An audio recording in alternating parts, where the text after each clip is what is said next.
अस्सलामुअलैकुम गाइस, मैं वेलकम करता हूं आपको अपने YouTube channel creative PS skills में। गाइस, आज हम पढ़ेंगे फिल्टर मेन्यू में दूसरा ऑप्शन है फिल्टर गैलरी।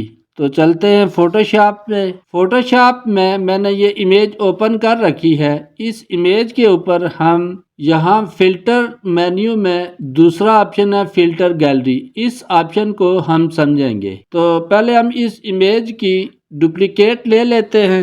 कीबोर्ड से कंट्रोल जे करेंगे तो इस इमेज की डुप्लीकेट लेयर बन जाएगी। उसके बाद फिल्टर में जाते हैं और कन्वर्ट फॉर स्मार्ट फिल्टर करते हैं और यहाँ से ओके करते हैं। अब हम दोबारा फिल्टर में जाते हैं, फिल्टर गैलरी पे क्लिक करते हैं तो यहाँ पे देखें फिल्टर के मुख्तलिफ इफेक्ट्स के फोल्डर बने हुए हैं। ये आर्टिस्टिक है, ये ब्रश स्ट्रोक है, डिस्टॉर्ट है, स्केच है, स्टाइल्स है, टेक्सचर है। तो हम आर्टिस्ट पे क्लिक करते हैं। आर्टिस्ट के अंदर मुख्तलिफ इफेक्ट हमारे सामने खुल के आ जाते हैं। इन इफेक्ट में से जो भी इफेक्ट हम अपनी इमेज पे लगाना चाहेंगे तो उस इफेक्ट के ऊपर हम क्लिक करेंगे तो वो इफेक्ट हमारी इमेज के ऊपर अप्लाई हो जाएगा। बिलफर्ज मैं ये पहले वाला इफेक्ट अपनी इमेज के ऊपर लगाना चाहता हूँ तो इस इफेक्ट के ऊपर क्लिक किया तो ये इफेक्ट हमारी इमेज के ऊपर अप्लाई हो गया।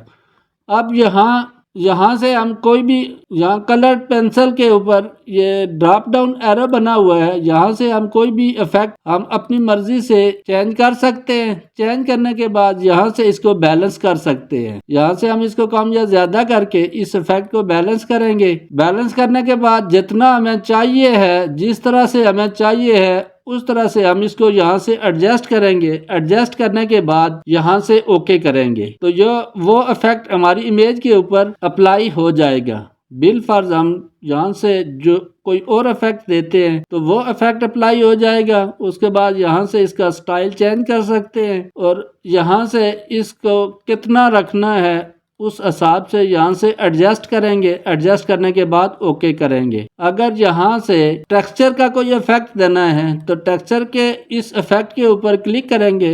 यहाँ से इसका स्टाइल जो चाहिए हो वो रखेंगे। रखने के बाद यहाँ से इसका साइज वगैरह मेंटेन करेंगे और उसके बाद यहाँ से ओके करेंगे। ओके करने के बाद देखें ये इफेक्ट हमारी इमेज के ऊपर अप्लाई हो गया है। अगर हम चाहते हैं यहाँ पे इस लेडी की पिक्चर है, इस पिक्चर के ऊपर ये इफेक्ट ना आए, सिर्फ बैकग्राउंड के ऊपर आए तो यहाँ मास्क के ऊपर क्लिक करेंगे। फोरग्राउंड कलर में ब्लैक कलर रखेंगे और ब्रश से हम इस इमेज के ऊपर इस तरह से ब्रश फेरेंगे तो इमेज के ऊपर से ये इफेक्ट रिमूव हो जाता है। इस तरह से इमेज के ऊपर से ये इफेक्ट रिमूव करेंगे।